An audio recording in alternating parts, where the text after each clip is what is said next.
Boa noite, pessoal. Sejam bem-vindos. Dá um ok para mim aí quando puderem, só para saber se vocês me ouvem bem, se tá tudo certo.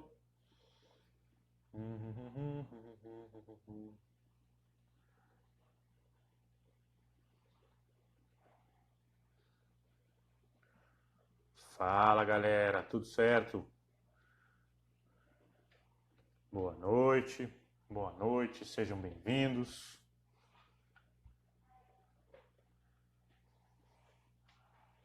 Tudo bem com vocês? Vai contando aí como é que tá a quarentena, o isolamento, como é que estão as coisas. Já já eu vou chamar a professora Elren e a gente vai falar sobre a avaliação física do idoso, a primeira da nossa série de lives. Já vai dando, quem puder aí, vai dando um feedback aí do que acharam dessa ideia que a gente propôs, né? Dessa sequência de lives aí pra galera.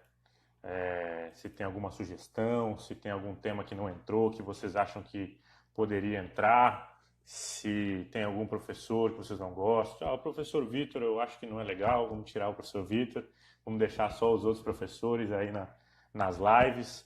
Vamos dando um feedback aí pra gente tentar ir ajustando, beleza? Enquanto eu não chamo a professora... Não, vou esperar um pouquinho, vou chamar a professora Elren e eu conto para vocês como é que foi nossa semana. No sábado a gente já começou a fazer algumas ações lá, né? Com as nossas idosas. E aí a gente vai dar um feedback para vocês. Para quem ainda não viu, tem um vídeo breve lá sobre essa ação no vídeo. É só chegar na ação que a gente fez. Foi bem emocionante, bem legal. E já já a gente vai seguir fazendo outras ações. Beleza? Fala aí, como é que estão? Oi, Ligiane, tudo bem? Sejam bem-vindas. Novas tendências, show, Mariana. Vamos ver aí alguém que fale de novas tendências. Tem uma galera na lista aí que eu quero chamar. Tem também o Antônio Arruda, que é um parceiraço. Já já eu vou obrigar ele a fazer uma dessas lives comigo. Fala aí, galera. Sejam todos bem-vindos. Deixa eu já chamar aqui a Prof. Elren para a gente tocar o barco. Só um segundo. Deixa eu ver aqui.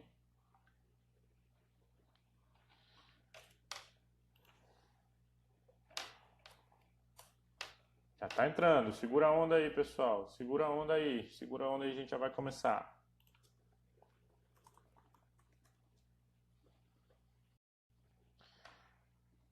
Antônio Arruda é topzera. Antônio Arruda é muito brother. Na verdade, toda essa galera da lista aí, aqui enquanto a prof tá se arrumando aqui para entrar, toda essa turma aí que vocês viram na lista, o professor Rodolfo, o Thiago, que é lá do CrossFit, né? Eu tenho certeza, galera, que a live do CrossFit vai estar muito legal com o Thiago, né? Tem o Paulo, o Cadori, todo mundo, todos são grandes pesquisadores e eu tenho a felicidade de que são também grandes amigos, né? E aí a gente vai juntar essa galera toda para bater um papo, né? Então hoje a gente começa, deixa eu aceitar aqui a professora Elren, o start para a gente começar, beleza? Então, sugestão para hoje, pessoal, enquanto a prof está entrando, hoje, para quem...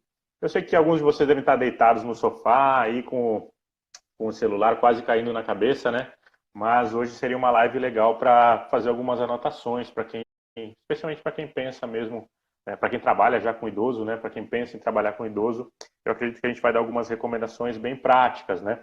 Então, fica aí a recomendação para quem puder fazer algumas anotações. E por que eu tô falando isso, né? Porque eu vou tentar salvar a live, mas eu sou burro pra caramba, eu ainda não tô dominando essa tecnologia, né? A ideia é que a gente consiga passar essas lives para o YouTube depois, para ficar para sempre, quando vocês quiserem olhar, e também no formato de podcast, para quem quiser só ouvir o áudio, né? Então a gente vai ver se hoje consegue salvar tudo bonitinho para depois dar uma arrumada e deixar tudo salvo para vocês, né? É, professora Elren, cadê a professora Elren? Volte aqui, prof. Volte. Pronto, agora deu. Oi, Oiê, tudo bem? tudo bem? Boa noite, Vitor. Boa noite a todos. Como Tá me estamos? escutando? Sim, te ouço bem, te vejo bem, tá tudo certo. Então tá certo. Prof, deixa eu começar logo, porque hoje tu vai falar bem mais do que eu, né? Hoje eu não, vou tentar não me intrometer muito. Hoje tu que é a estrela da noite, né? Então, pessoal, boa noite, né? Vamos dar aí as boas-vindas à professora Elren. Na sexta-feira a gente fez uma live já meio que treinando, né, para esse momento e a gente percebeu que tem muita coisa para falar do idoso e a gente está então dividindo todas as temáticas com diversos convidados para que a gente possa então abordar com mais calma, né, com um pouco mais de paciência cada uma das temáticas. E aí a Prof. Elren ficou então encarregada de falar com a gente sobre avaliação física, né? Eu vou dar alguns pitacos aqui também, me meter, mas eu vou ficar atento, eu não vou desativar os comentários, porque eu vou ficar atento nos comentários de vocês. Caso vocês tenham alguma dúvida, vai mandando aí. Eu vou ficar atento aqui para tentar tirar as dúvidas de vocês, beleza? E aí, prof, antes de começar de fato o nosso papo, é só lembrar o pessoal que essas lives, todas essas lives que a gente vai fazer, essa série de lives, fazem parte de uma ação beneficente, né? Eu já coloquei no meu stories lá, é só arrastar para cima para ter acesso à vaquinha. Tá na minha bio também, tá o link. Então tem um monte de lugar aí para achar o link para quem quiser ajudar. E para quem quiser ver como que estão acontecendo as ajudas, é só dar uma olhada no meu feed lá, tem um videozinho lá que a gente, um vídeo bem resumido, né, do que a gente já começou a fazer com o que a gente já conseguiu arrecadar, né? Então, nessa época aí de solidariedade com o pessoal mais velho, com o pessoal idoso que está precisando de atenção, a gente está tentando fazer a nossa parte aqui, e aqui está a nossa contrapartida, né? A gente está fazendo o que a gente sabe, né? Que é falar de coisas que a gente estuda, falar de coisas que a gente trabalha e tentar contribuir com a área, né? Tentar contribuir com os profissionais de educação física que também lidam muito com esse público, né? Então, fica aí o convite, quem quiser ajudar, quem quiser divulgar, né? Só o fato de ficar divulgando já ajuda a gente também. E fica o agradecimento já prévio para quem se disponibilizar e ajudar. Então, prof, dá o teu oi aí, fala boa noite pro pessoal e a gente já começa. Certo. Oi, pessoal, boa noite. Primeiramente, obrigado a todos por estarem presentes hoje à noite aqui na live com a gente. Agradecer mais uma vez ao professor Vitor, né, por essa parceria aí nessa ação para os idosos, né? Agradecer os nossos alunos do JET, do Pêndulo, que estão trabalhando aí maciçamente na divulgação, na criação, né, dos flyers. Então, eles também são bem importantes para essa ação. E agradecer, né, também ao professor Eduardo, que não está aqui na live, mas ele está nos bastidores, que está dando suporte também. E de antemão a todos os professores que já se disponibilizaram a participar e estar conosco nessa ação, né? Como o professor Vitor colocou, o fato de você estar aqui e também divulgar a ação, você já está ajudando, né? A gente fez a primeira ação no sábado e foi muito significativo ver o brilho nos olhos dos idosos, ver o quanto que uma ajuda que a gente pensa que é mínima é grandiosa para eles, né? E aí eu quero começar essa live com uma frase que eu escutei essa semana, que eu acho que tem tudo a ver com essa ação, que fala do Rick Chester, que fala que o doar desbloqueia o receber. Quando a gente doa, a gente também recebe, né? E a gente recebe, às vezes, muito mais do que a gente doa, né? Então, fica aí o convite. Por favor, divulguem, né, o site lá da vaquinha. Quem tiver interesse também em ajudar, pode ser... hoje eu recebi vários directs perguntando se poderiam doar cestas ou como poderiam ajudar na entrega desses materiais. Também toda ajuda é bem-vinda. Então, entre em contato com o professor Vitor, comigo, que a gente está aqui para também contribuir e ajudar esses idosos. Maravilha, prof, maravilha. Então tá feita a chamada e agora vamos lá para o pessoal fazer as anotações deles e discutirem com a gente. Eu estou de fato aqui atento aos comentários. E aí, prof, a tua percepção, né? Onde que está o fator mais importante de fazer a avaliação física do público idoso, né? Então, obviamente, a gente sabe... Vamos começar bem do começo, né? De novo, naquela mesma lógica de que eu imagino que várias pessoas aqui estão no início da graduação, outros já estão na pós-graduação, que eu estou vendo por aqui. Mas vamos começar bem do básico e a gente avança, né? Por que é tão importante avaliar o idoso quando a gente está na prática, né, do atendimento? Bom, então quando a gente pensa em avaliação, né, a gente tem que ir para o conceito do que seria avaliar, né? E na educação física, especialmente, nós utilizamos muito o termo avaliação física, né? Que eu gostaria de trazer aqui, cutucar vocês, trazer a reflexão, né? Que na área da educação física gerontológica, né, onde a gente trabalha especificamente com os idosos, o termo avaliação física parece que ele não se encaixa muito bem. A gente já vai saber por quê. Porque quando eu penso no idoso, eu tenho que pensar nesse idoso, a gente falou um pouco isso na live passada, né? Quem é esse idoso, qual o contexto que ele está inserido, né? O que é para ele funcionalidade, né? Para quem está começando aí, funcionalidade nada mais é do que a ação, a habilidade que esse idoso tem de executar determinadas tarefas do dia a dia e a forma como ele pode interagir com a sociedade, ou seja, levantar da cadeira, fazer suas atividades de vida diária, né? Necessidades básicas, instrumentais. Então, eu tenho que pensar nesse idoso não só do ponto de vista, né, de circunferência, de MC, que são importantes, é claro, mas a gente tem que pensar num contexto mais global, né? Pensando nessa avaliação global geriátrica, que a gente pode chamar assim, do idoso, né? Onde eu vou envolver principalmente a funcionalidade, e aí eu já coloco que eu, particularmente, eu não gosto de utilizar o termo avaliação física no idoso, eu utilizo avaliação funcional ou avaliação de capacidade funcional, porque eu penso, né, e isso é bem claro, principalmente no contexto da gerontologia, que abrange muito mais essa função do idoso, né? E quando eu penso nessa funcionalidade, também tem dois outros conceitos que vêm atrelados, que é autonomia e independência. Embora pareça simples, né, e sinônimos, mas eles são conceitos diferentes que estão associados à funcionalidade. Então, pensando em autonomia, eu posso dizer que a habilidade que esse indivíduo tem de tomada de decisão. O que esse idoso quer, como que ele decide, se ele consegue ir decide ir ao super, decide se ele quer fazer um exercício, se ele quer determinada atividade, né? Então, a autonomia está muito relacionada com tomada de decisão, quanto que esse idoso é capaz de ter uma tomada de decisão. Quando a gente pensa em independência, na verdade, está relacionado também com essa funcionalidade, mas é a habilidade que esse idoso tem de executar essa tarefa específica e interagir com a sociedade. Ou seja, percebam que a autonomia, autonomia e independência, eles estão totalmente relacionados com essa funcionalidade. E aí, pensando nesse conceito que eu trouxe para vocês, é que a gente tem que pensar nessa avaliação mais global, que vai desde o ponto de vista como que esse idoso tem a tomada de decisão, que passa por questões de humor e cognição, até a força que ele tem para levantar de uma cadeira. Então, percebam que vai muito além de só fazer uma circunferência, de pesar, de fazer medição de estatura ou de massa corporal.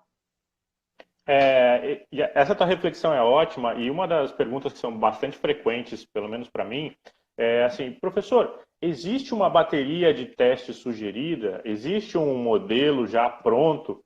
E aí, claro, eu acompanho o teu raciocínio, né? Quando a gente fala mesmo de avaliação física em quem não é idoso, a maior parte das academias, dos personal trainers, ficam restritos ao que é composição corporal, né? Ficam restritos à morfologia, antropometria, e de fato se mede muito pouco a aptidão física, né? Então, imagina no idoso em que essa aptidão física, ela nem sempre está diretamente associada aos termos que tu comentou, né? De autonomia, de independência, né? Mas vamos por partes para a gente não se atropelar aqui, né? Então, se alguém te perguntar, existe uma bateria de testes pronta, já pré-determinada para se usar com o idoso? E se a resposta é não, que eu imagino que seja, né? Já me colocando aqui, me posicionando, né? Quais são os critérios que tu tem usado para selecionar quais são os testes, quais são as avaliações, né? Não necessariamente quantitativas, mas também as qualitativas. Certo. É interessante essa pergunta, né? E para quem já trabalha com idoso, para quem pretende começar a trabalhar com esse público, o importante da avaliação, de qualquer avaliação, é a gente ter um método, né? Como que a gente vai começar essa avaliação e como a gente vai terminar essa avaliação. Então, isso é um método e bem descrito. Existem alguns na literatura, algumas baterias, né? Richard Jones, Edelan, enfim, existem várias metodologias.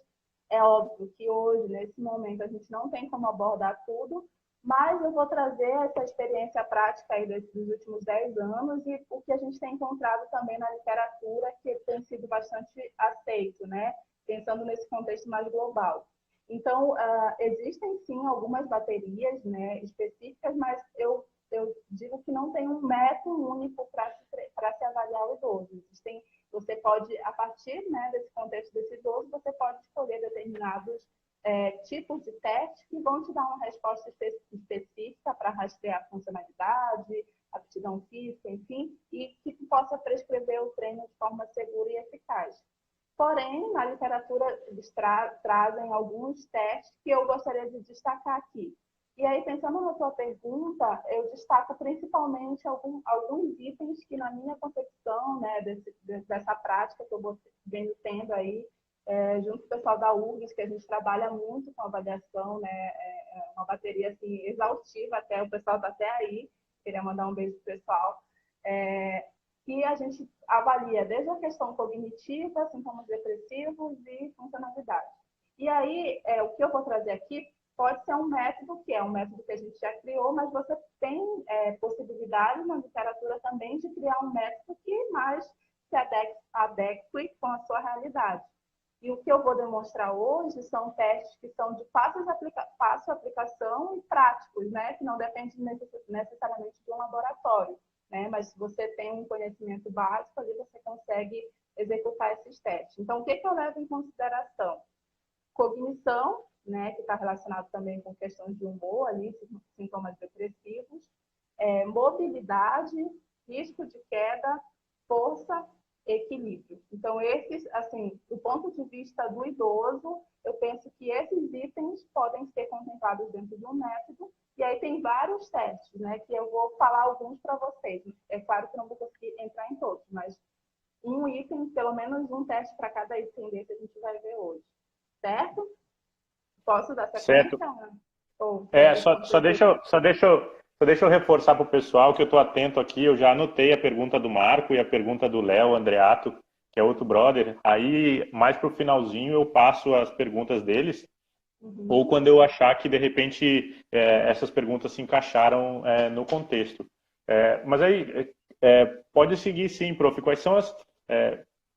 a gente vai pensar nesse idoso, e aí muita gente me pergunta, tá, professor, mas tem o teste lá do time up and go, tem o teste da velocidade de marcha, tem o teste desse e daquele, mas o meu idoso não consegue fazer exatamente como o protocolo, será que eu posso adaptar? E eu tenho respondido que o que importa é que o profissional tem um parâmetro para saber se esse idoso está de fato ou não melhorando, né? Então, apesar de ele não conseguir ser encaixado nas diretrizes ou nos valores normativos, pelo menos não de cara, a gente começa tendo os nossos indicadores que vão servir para a gente também saber se alguma coisa está melhorando ou não. Até que esse idoso, como a gente falou da outra vez, né, ele vá progredindo até que ele vá conseguir executar os diferentes testes sem muita dificuldade, né? Mas manda ver, quais são os testes aí que tu preparou para a gente?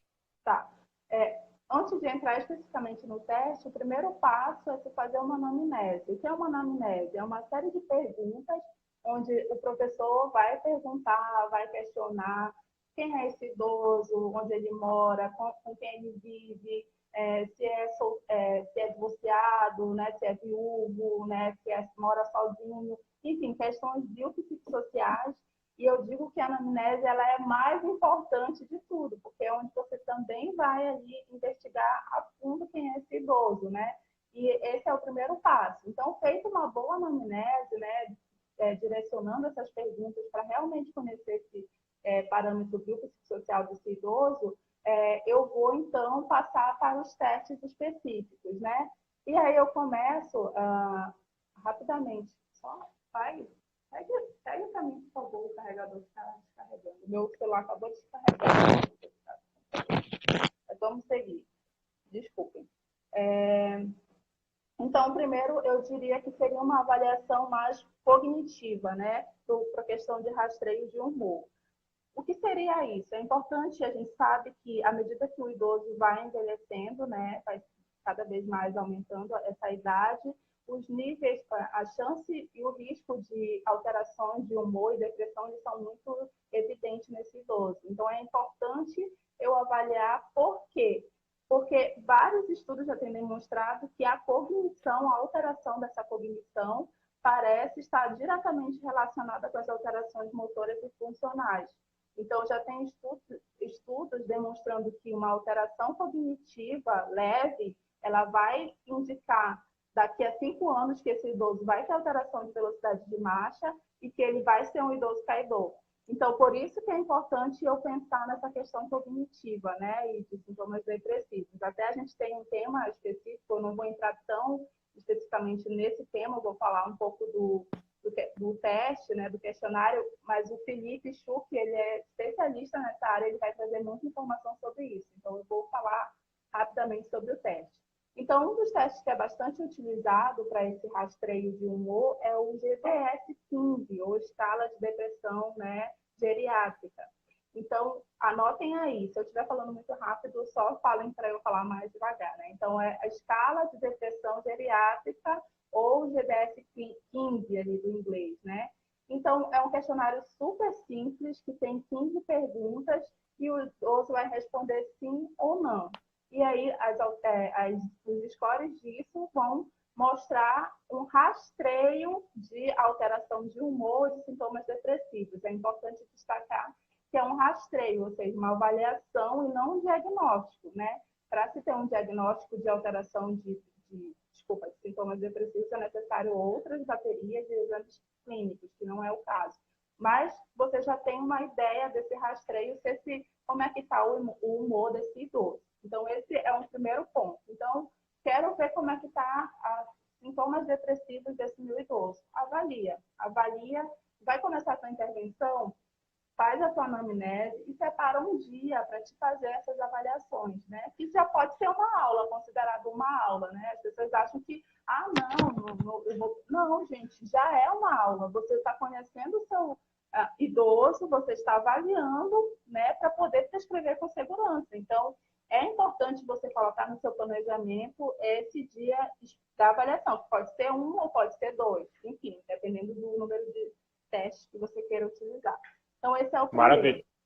E aí, só alguns cuidados, o pessoal, até a Paty perguntou aqui, e também tem que ter alguns cuidados, né? Só para reforçar o que tu falou, não é necessariamente um diagnóstico de depressão, né? Ou de alguma síndrome relacionada ao estado de saúde mental do sujeito. É basicamente um baseline, né? Para que se possa fazer a comparação depois, uma comparação um pouco mais objetiva, né? E aí ela perguntou quem que pode aplicar, né? Nesse contexto, teoricamente, qualquer pessoa poderia aplicar o questionário para saber como é que são esses indicadores, né? Já que não envolve diagnóstico.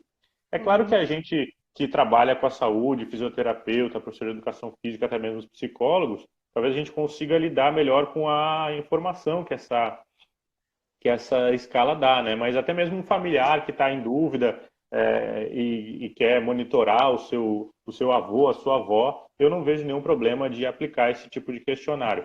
Mas eu queria que tu falasse um pouquinho, e é claro, bem rápido para dar tempo de falar também dos outros testes, quais são os principais cuidados que a gente tem que ter ao aplicar esse questionário com o sujeito? Então, tem que ter um ambiente específico, tem que ser sempre a mesma pessoa, como é que tu tem orientado isso? Perfeito. É importante ressaltar isso, foi fundamental tu ter perguntado isso, porque às vezes a gente encontra na literatura alguns questionários, algumas escalas, e a gente acha que é só ler ali e está tudo certo e aplicar, né? Não, gente, a gente precisa ter todo um cuidado, né? Isso já está até descrito na literatura por pesquisadores experientes com a aplicação de questionários, que você precisa ter todo um cuidado. O primeiro é com o ambiente que você vai aplicar, né? eu trabalho em academia, então quero avaliar lá meu idoso. Eu posso aplicar lá no salão de musculação? Não. Então, se você você logo bem enfática, não. Se tem uma salinha reservada, né, que você possa utilizar, uma sala, enfim, mais reservada, não pode ser não, pode não ser a de avaliação, mas um lugar mais reservado, prefira esse local. Por quê? Às vezes tem perguntas que são íntimas e, dependendo do contexto, o idoso ele vai ficar com vergonha, se sentir intimidado de responder, e ele pode simplesmente dizer outra coisa porque ele está intimidado pelo ambiente. Então, isso é um ponto. O segundo ponto, é importante que sempre seja a mesma pessoa aplicando esse questionário. Então, primeiro você explica como é que funciona. Olha, senhor João, eu vou aplicar um questionário para a gente ver como é que está o seu humor. Isso vai ser importante para a gente prescrever seu treinamento e até direcionar para atividades mais específicas. Né? O questionário ele se compõe de 15 perguntas, o senhor tem que responder sim ou não, né? Enfim. Alguns questionários são como é que a gente fala? Auto-aplicáveis, né? Auto-preenchido, sim, sim. Auto-preenchidos. Dependendo do nível cognitivo desse aluno, se você explica de uma forma tranquila, eu acho que não tem problema. Mas se for um idoso, assim, já que você perceba que tem algum nível cognitivo alterado, ou até mesmo com uma questão que você perceba, acho que deve ter algum sintoma depressivo, eu sugiro que você Ou até aplique mesmo a escolaridade, né? baixa escolaridade, porque isso também influencia em vários questionários. Então, é importante você explicar, falar com clareza. Gente, a comunicação com o idoso é fundamental. Eu digo que é a mais importante também, porque a forma como você vai explicar esse questionário vai influenciar. E você também não pode influenciar ele na resposta, né? Porque às vezes a gente vê assim, vou aplicar, sei lá, você gosta de animal? Não, não gosto. Não, não gosta? Como assim, né? Eu não posso interferir na resposta do meu idoso. Então, eu tenho que explicar, tentar ser o mais neutra possível e dizer, olha, todas as questões que estão aqui são confidenciais, né? São diretamente para a gente poder avaliar melhor e direcionar seu treinamento. Então, acho que isso é uma informação. Exatamente.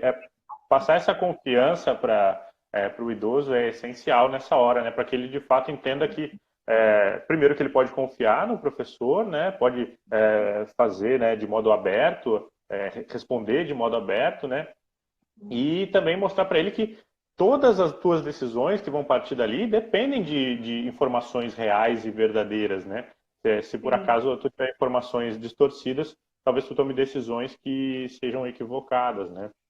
Exatamente. E é importante sempre eu ter o cuidado de eu mesmo avaliar, por exemplo, vou começar com o meu aluno de personal lá, que é idoso, né? Então, eu quero ver como é que se comporta essa questão de humor e cognição quando eu aplicar o meu exercício, a minha intervenção, enfim. Então, você pode avaliar, fazer uma avaliação, passar lá 6 semanas, às vezes 12. Com 6 semanas, alguns casos, a gente já consegue até identificar. Mas o mais recomendado, no mínimo 12, né? 12 semanas, você pode estar reavaliando esse questionário novamente. Então, isso segue para todos os outros que a gente vai colocar aqui. Perfeito. E aí, só enquanto tu vai preparando os próximos testes, só uma reflexão da importância desse monitoramento, porque é, é, tendo valores positivos ou de repente negativos, eles podem ser um sinal de alarme para que tu possa dizer, olha, a partir deste nível que tá sendo muito piorado, eu não tenho mais como lidar com esse idoso, eu vou ter que mandar para um especialista, para um psiquiatra, para um psicólogo, né? Porque aí foge da nossa abordagem. E outro ponto importante é que a gente coloca mais informação real na nossa mão, né? Não é mais aquela coisa de, eu estou me sentindo melhor, olha como a musculação está me fazendo bem. Não, eu tenho indicadores sólidos, né, que vão dar essa informação até para passar para o próprio aluno depois. Olha, eu sei que tu está te sentindo bem, mas olha só como tu respondeu nesse momento e olha como tu responde agora. Tá vendo como as coisas, de repente tem itens que não melhoraram tanto, são itens que a gente tem que trabalhar melhor, né? Então a importância de fazer de fato esse monitoramento. Mas toca para frente, Auren, vamos avançar. E eu acho que só para assim, complementar isso, 2 pontos para a gente seguir para o próximo teste que tu falaste, né? Sobre a questão multidisciplinar. Então, se você quer de fato se destacar, você tem que ter uma equipe multidisciplinar, porque a gente não dá conta de tudo. Então, professor de educação física junto com fisioterapeuta, com psicólogo, com geriatra, com neuro, enfim. Então, tudo isso, quando você mostra esse conhecimento com outros profissionais de outras áreas, você só traz segurança para o seu aluno. E dificilmente ele vai te abandonar, porque ele sabe que ele está ali com um conjunto de profissionais que vão ampará-lo, né? E o outro ponto importante que eu queria colocar sobre isso é que se você quer ser... hoje a gente sabe, por exemplo, que o último censo de 2017, se eu não me engano, 2017, já tinha aumentado em 18% de 2012 para 2017 o número de idosos. Daqui a alguns anos, 5 anos, o Brasil vai ser o Brasil campeão de idosos no mundo, com o maior número de idosos. Então, a gente tem um público que precisa, né, de uma atenção maior, só que você não dá para ser um professor generalista, não tem como. Se você quer trabalhar com idoso, você tem que ser um especialista. E para você ser um especialista, você tem que entender de avaliação, né, dessas avaliações que a gente está colocando aqui. Porque é isso que vai fazer você se destacar e dar segurança para o seu aluno. Então, dito isto, eu queria indicar o segundo teste, que é um teste de rastreio cognitivo, que é um dos mais utilizados nos estudos, né? Bastante recomendado, que é o Mini Mental, Mini Exame do Estado Mental, o Mini Mental, que é bem conhecido, também é fácil de ser aplicável. É um teste, né, que vai avaliar orientação espacial, orientação temporal, a memória, como é que está a memória desse idoso, memória imediata, memória a longo prazo, tem atenção, cálculo, memória de evocação, você pede lá para o idoso falar algumas palavras, passa alguns outros testes e depois volta para ver se ele consegue evocar, né, que está relacionado com a memória de evocação e a linguagem. Então, é um teste muito utilizado, né, na literatura e é simples de ser aplicado. E ele também tem um diferencial que ele consegue quantificar ali, por exemplo, o grau de escolaridade. Então, por exemplo, abaixo, idosos analfabetos ou com tantos anos de escolaridade, aí tem vários, tem uns scores que eu não vou lembrar agora de cabeça, mas assim, existe um padrão de 26 pontos que é considerado ok. Há uma divergência na literatura, mas ele vai até 30 pontos e falam que a partir dos 26 parece estar ok, né? Abaixo disso tem que se tomar uma atenção maior. Então, é um teste simples que pode ser feito, você não leva nem 10 minutos quando você domina o teste, 10 minutos você consegue aplicar e avaliar, né, fazer esse rastreio cognitivo desse idoso. Então, era o segundo teste que eu queria indicar. Só para recuperar, para um pessoal perdeu aqui, é mini de mini, né, de pequeno, né? Isso, e mental... mini exame do estado mental. Mini Perfeito. mental. Tá? E Erin, tu já pode prever aí para o pessoal algum possível problema que tu tenha tido aplicando esse tipo de... porque esse tipo de instrumento, né, esse tipo de avaliação, algo que já apareceu na tua rotina e que talvez o pessoal que está aqui ouvindo já possa se preparar antes, já ir preparado para a avaliação? Tem alguma coisa que tu lembra, assim, não? Tem vários casos, assim, mas assim, o que é mais comum, assim, é que você tem que preparar as coisas antes. Então, por exemplo, esse teste pede um relógio, por exemplo, então você já tem que estar com um relógio ali, uma folha em branco. Então, não adianta você chegar lá não se preparar para aplicar o teste, né? Então, aplique, imprima o teste antes, estude, veja todos os materiais. Eu costumo recomendar, e a gente, lá no grupo, lá no Locomotion, a gente, assim, em época de avaliação, era quase 30 avaliando, a gente tinha que coordenar, e às vezes, mesmo com checklist, mesmo assim, tendo cada um responsável, a gente esquecia, alguma coisinha esquecia. Então, assim, para não correr esse risco, faça um checklist do que você precisa, né? Eu preciso de um relógio, eu preciso de uma caneta, eu preciso de um cronômetro, né? Que você vai usar no celular, eu preciso de uma folha em branco. Então, já separa esse material numa pasta e tenha esse questionário impresso, porque tem alguns itens que o idoso precisa desenhar, enfim, colocar ali. Então, é importante fazer essa preparação prévia. Tem outras coisas, mas acho que esse é o básico. E só enquanto tu prepara o próximo, é aquilo que a gente traz da pesquisa para a prática, né? Fazer um piloto nunca é demais, né? Então, E testa no irmão, testa num aluno mais jovem primeiro, testa em si próprio, né? E aí depois vai para o idoso de fato, já com um pouco mais de experiência, né? então, assim, se eu pudesse deixar uma mensagem, eu falei muito isso na live passada. Então, gente, foquem na questão cognitiva, porque ainda não é dada uma atenção, mas os estudos já vêm mostrando. Eu fui no último congresso que eu fui da Movement Disorder Society, lá no IFE, assim, praticamente 90% do congresso foi alteração cognitiva e alterações motoras. Claro que era muito voltada para o Parkinson, mas está muito relacionado com o idoso também, né? Porque, como eu falei, os estudos têm demonstrado que quando eu tenho essa alteração, principalmente no lobo frontal, né, e ali que faz as ações executivas, eu vou ter uma alteração depois motora. Então, se você aplica esse teste, às vezes o idoso, sei lá, 60 anos, você acha que não está com alteração cognitiva, mas às vezes está. E às vezes no Uhum. nível já avançado que você pode prevenir, né, indicando para outros profissionais. Então, façam, que é muito importante. Show, Vamos para o próximo, senão não vai dar tempo, porque da outra vez a tá gente se certo. perdeu na hora, né? É, Então, verdade. Terceiro teste.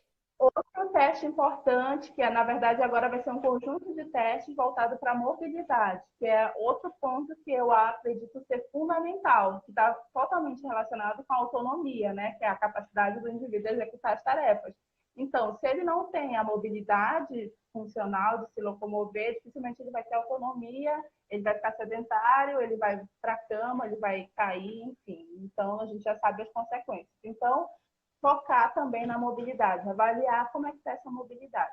Um teste bem simples de ser executado e aplicado, né, o Time Up and Go, que é o TUG ou TUG, como queiram chamar, que é um teste considerado padrão ouro. Ele avalia tanto a mobilidade funcional, essa capacidade que o idoso tem de se locomover, quanto também risco de queda. Então, está bastante associado com risco de queda. Então, para as duas coisas você pode utilizar.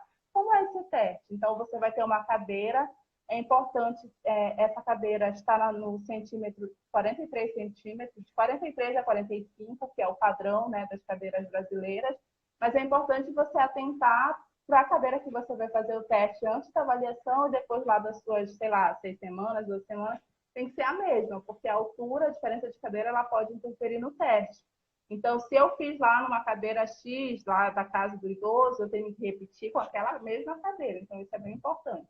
Então, o idoso vai sentar na cadeira, encostar as costas lá no encosto da cadeira, dobrar os braços para frente, né? E você vai dar o comando, prepara, vai, ele vai ter que levantar, caminhar 3 metros, contornar um cone ou um objeto que você queira colocar, sentar e aí você cronometra esse tempo que ele faz essa execução, de levantar, né, caminhar e sentar novamente. É importante você primeiro demonstrar para esse idoso, porque se você só fala, talvez ele possa não entender. Às vezes tem a questão que ele não vai entender de primeira, ou também, às vezes, né, fica ali uma má interpretação, ele pode não fazer a melhor execução. Então, demonstre todos os testes que for possível, demonstre para esse idoso, fale com clareza e depois peça para ele executar. Então, o TUG tem duas formas de fazer, que é a velocidade mais rápida, ele tem que fazer o maior tempo sem correr, então essa é o clássico que a gente chama, né? Então, ele tem que fazer essa tarefa no menor tempo possível. Abaixo de 10, o idoso está muito bem, e acima de 10 já começa o risco de queda. 20 é um idoso caidor, 20 segundos é um idoso caidor. Eu dei o Uhum. exemplo na live passada, né, que eu avaliei um idoso com Parkinson, que foi 49 segundos. Então, ele praticamente já tinha mobilidade zero, né? Então, risco de queda Sim. muito alto, enfim. E com a intervenção, ele melhorou para 13 segundos. Então, percebam que é um dado bem interessante de você mostrar para o seu idoso. Às vezes, eles melhoram, mas eles não conseguem perceber. Às vezes, eles esquecem, sabia, Vitor? Porque, às vezes, a Com gente certeza. percebe.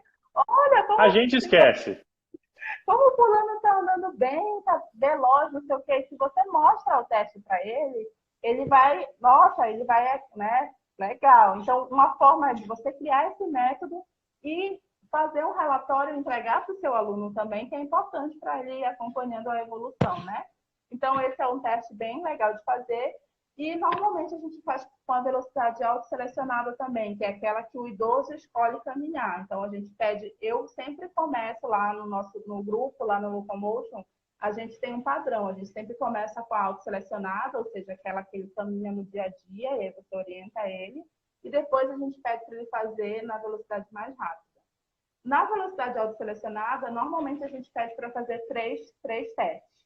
Né? A gente sempre pede para ele repetir 3 vezes. Algumas situações você pode pedir 2 vezes, porque nem sempre o primeiro é ali fidedigno, e até para você ver se repete aquele padrão, né? Se for uma Sim. diferença muito grande, ou ele não entendeu o teste, ou teve alguma interferência no meio. Então, é bom você manter um padrão. Eu acho que O que isso é bem acaba sendo importante. também um padrão para outros testes, né, de avaliação, né? De não focar, Isso. não confiar sempre na primeira tentativa, né? Isso. E esse teste também é importante. Eu prefiro que você tenha um cronômetro ao invés do celular. Por quê? Isso aí já vai mais do ponto de vista científico, assim. De celular para celular, a gente tem erros, né, de medida. Enfim, então, como eu sou da biomecânica, eu sou bem chata com isso, né? Então, a gente precisa garantir a fidelidade. Não consigo falar Fidedignidade. do teste, né? E eu tenho esses problemas, às vezes travo, mas tudo bem, seguimos.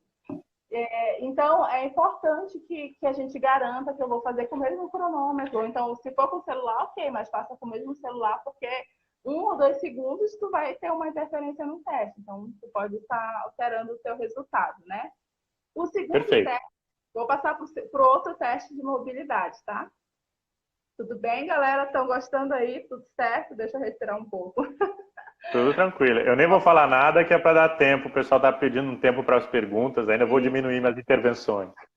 Então tá, o outro teste fundamental, a partir de hoje vocês têm que fazer, saiam daqui, vocês não podem aplicar amanhã, porque a gente está na quarentena, né? Mas quando Aplique em quem voltar, está em casa, né? aplica com quem está em casa, perfeito. Então, quando voltar, ou então em casa, já apliquem esse teste, que é o teste de velocidade da marcha, né? Que são duas coisas que eu bato bastante, a questão cognitiva e velocidade da marcha. Então, um teste que é bem padrão na literatura é o teste de caminhada de 10 metros. Né? Como é que é esse teste? Então, para esse teste, você precisa ter uma trena, é claro, para medir ali a distância, né?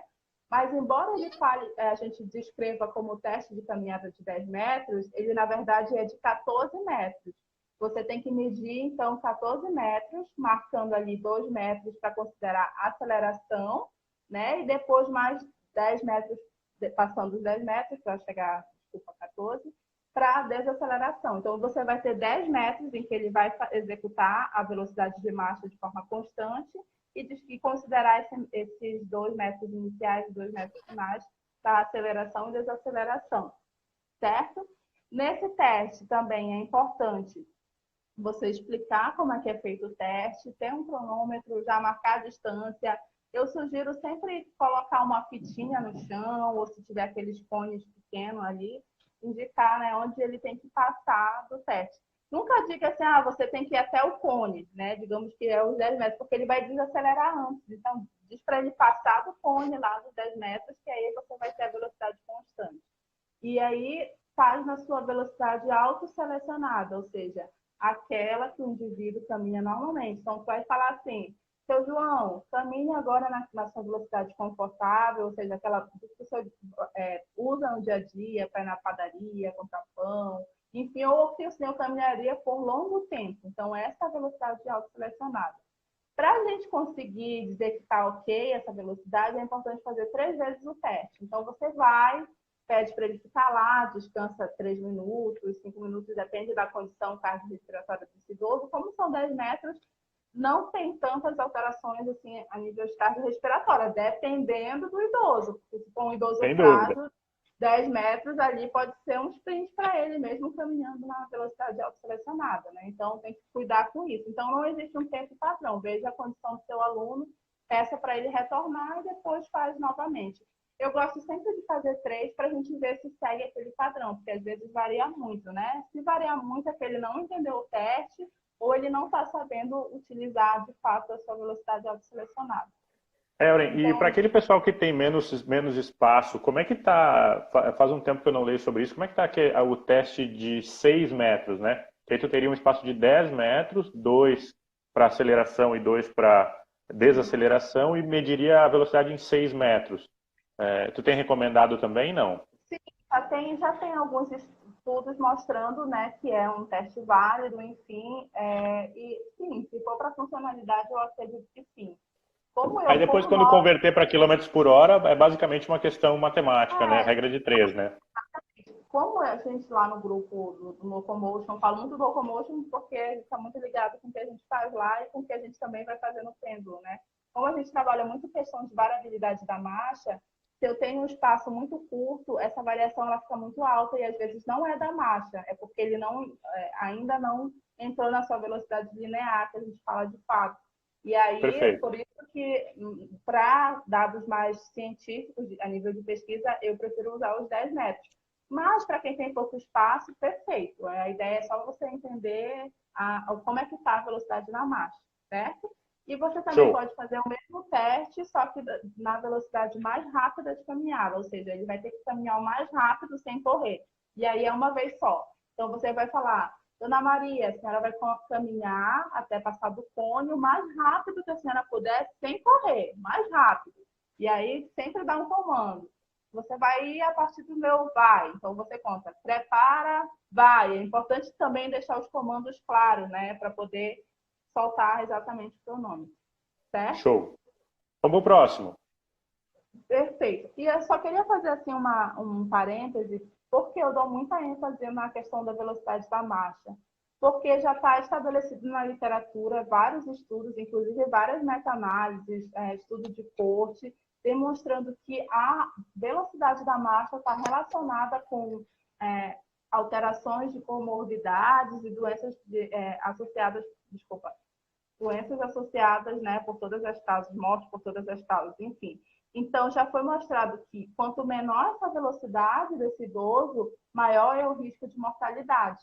Então, já é claro. E isso a gente, na prática, eu vi isso, assim, ao longo desses últimos 10 anos, eu avaliei muitos idosos, acompanhei, assim, muitos idosos mesmo, e a gente via que à medida que esse idoso tinha menor velocidade de marcha, eram os que morriam primeiro. É claro que existem uma série de outros fatores, mas era assim, teve uma época até que assim foi um atrás do outro. Eu tive que começar a me preparar psicologicamente e para quem trabalha com idoso também tem que pensar nisso, porque dependendo do grau ou da idade desse idoso, ele vai vir a óbito, né? A gente espera que não, que ele viva bem por mais tempo, mas às vezes já chega para a gente numa situação muito delicada e aí tu não tem muito, né, o que fazer. Mas por isso que a gente enfatiza muito essa velocidade da marcha, porque os estudos são claros sobre isso, né?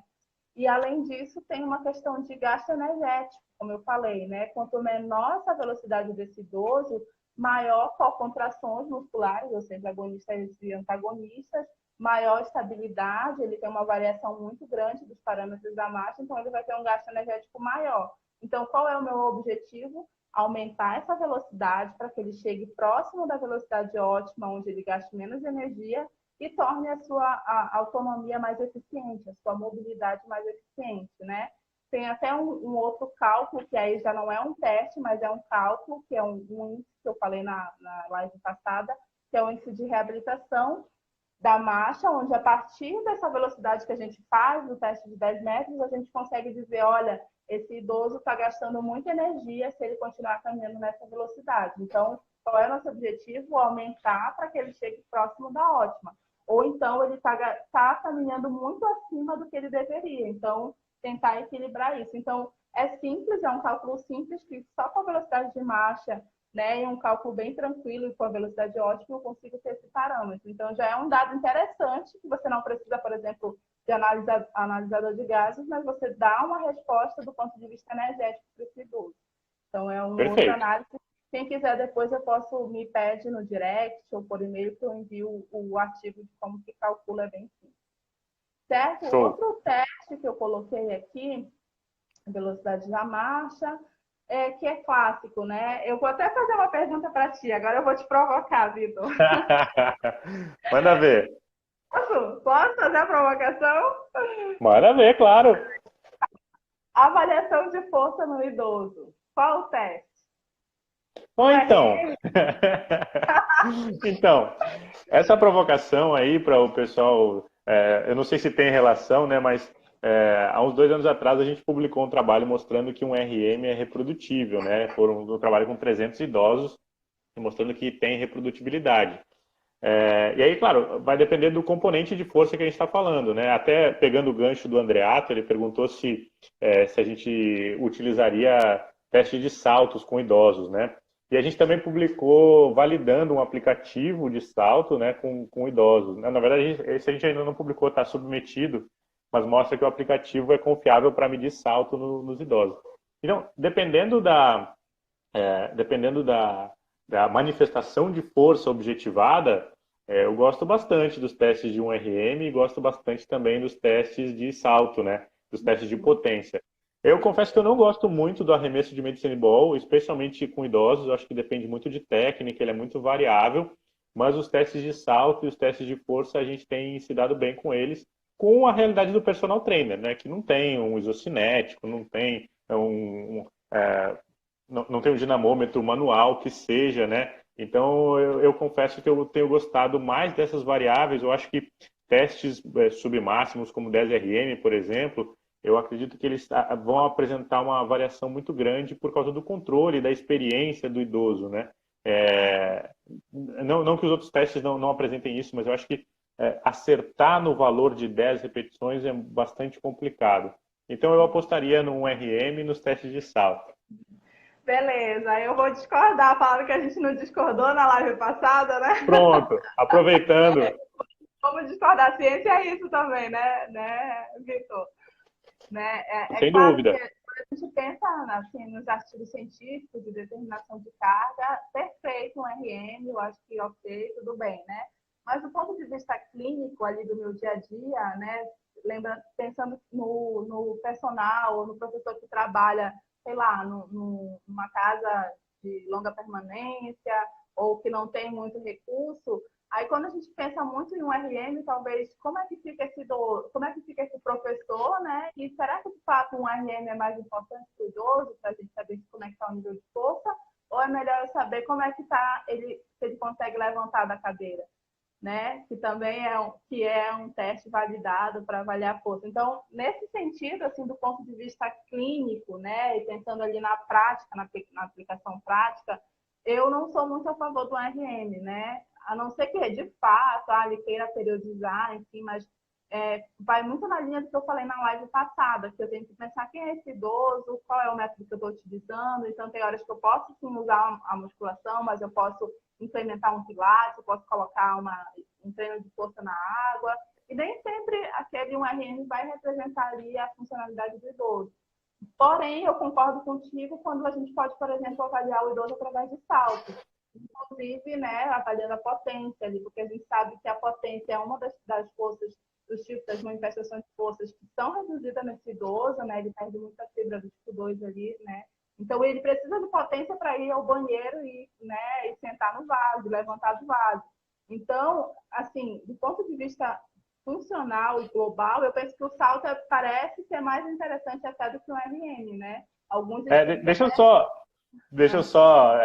A gente vai ter pouco tempo aqui, a gente tem uns 4 minutos ainda. Eu acho que não.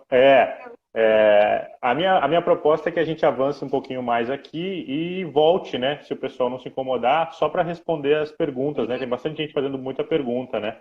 Eu ia Então, interagir com o pessoal também, né? Que a gente se isso, empolga perfeito. falando aqui. Então a gente está combinado aqui. A gente termina aqui. Eu vou tentar salvar a live se nada der errado. E a gente volta para mais uns 10, 15 minutos de perguntas e respostas. Tá bom. Só complementando de onde a gente está, vamos deixar cair, né? A gente deixa cair e só complementando. Voltem, É, voltem. Vamos chegar a 120, manda 120, é, 130. Tem aí o aviãozinho, tem os corações. mas aí, prof, o que acontece é o seguinte: na verdade, a gente acaba não discordando, né? Porque quando tu me perguntou como é que a gente avalia a força do idoso, eu até mencionei a minha resposta, né? Porque o que acontece? Aqueles testes de sentar e levantar, eu concordo plenamente contigo. Só que eu chamaria mais de testes de funcionalidade, né? Tem aquele da rosca direta também, que na minha concepção não são testes que estão... eu sei que se relacionam com força, mas não são testes que me dão um indicador de força, né? Eu até vou aproveitar para fazer o gancho, a gente vai falar sobre isso na live de musculação com o Paulo, provavelmente. O teste de um RM eu não usaria para prescrever. Um aluno até perguntou, se não me engano foi o Edgar, poxa, as equações preditivas. Eu não usaria a equação preditiva de um RM e nem o próprio RM para prescrição, né? Eu utilizaria ele mesmo como um diagnóstico, né? Então, imagina, se o meu idoso faz musculação, se ele faz agachamento, se ele faz leg press, não tem por que não avaliar um RM dele para saber se a força dele mudou. Mas no fim a gente acaba não discordando, porque eu tenho certeza que o teste de sentar e levantar, lá, Hickley Jones, né?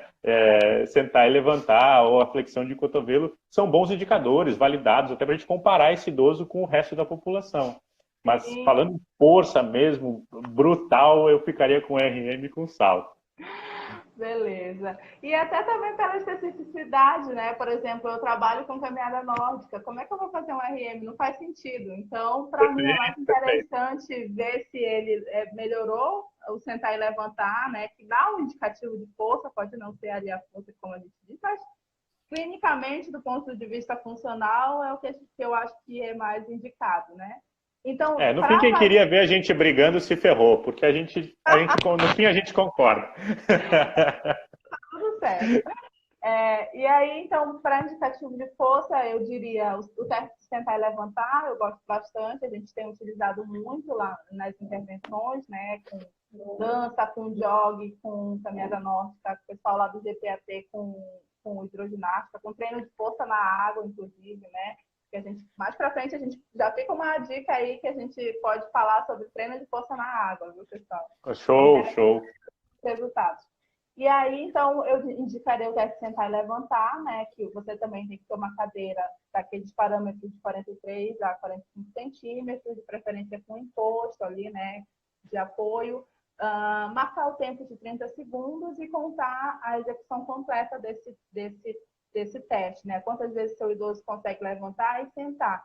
E aí, é um teste, a gente pode dizer que submáximo, talvez, se você pedir para que ele faça na maior velocidade possível, né?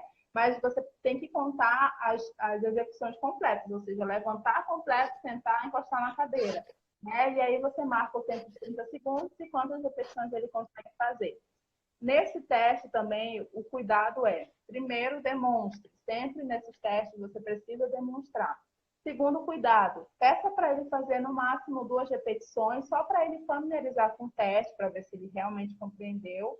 E depois, de fato, fazer o teste, né? Algumas vezes a gente faz 2 vezes, né? Para ter aquele parâmetro de medida que está próximo, ou 3 vezes, né? Eu sugiro 2 vezes e está tudo bem.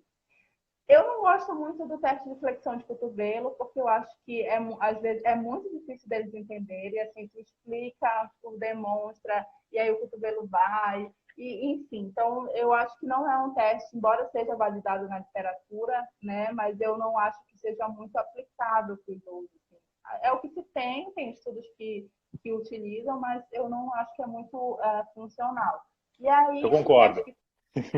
um teste que está sendo utilizado é o teste de pressão manual. Ah, professora, mas eu não tenho, né, lá um aparelho de pressão manual. Dinamômetro, sim. Dinamômetro. Mas não é caro, assim, se você pensa, se você tem esse público, né, se você quer se especializar, invista, faça um investimento, né, nesses equipamentos, que não é um equipamento caro, você pode dar uma resposta ali, né, interessante para o seu idoso também. Então, e também vai ser um diferencial, né? Imagina tu chegar lá com o idoso, né, para avaliar, vamos ver como é que está a sua força. Ele vai achar o máximo, né? Então, trazer também o que se tem de tecnologia, não dá para a gente pensar só em questionário ou nesses testes, enfim. E também, como o professor Vitor colocou, para testar a força, é a questão dos saltos, né, de potência. Então, para quem fez sprint com Parkinson, o que é o salto com o idoso, né? Então... Prof, deixa eu te interromper. Temos mais 20 segundos. Amanhã eu não volto. Quem volta é tu com o Rodolfo, né? A gente volta agora para perguntas e respostas, mas tu tem 10 segundos para convidar o pessoal para amanhã. Pessoal, amanhã eu e o professor Rodolfo falando sobre nicho de mercado. Voltem, venham para a live, vai ser incrível, muitos insights.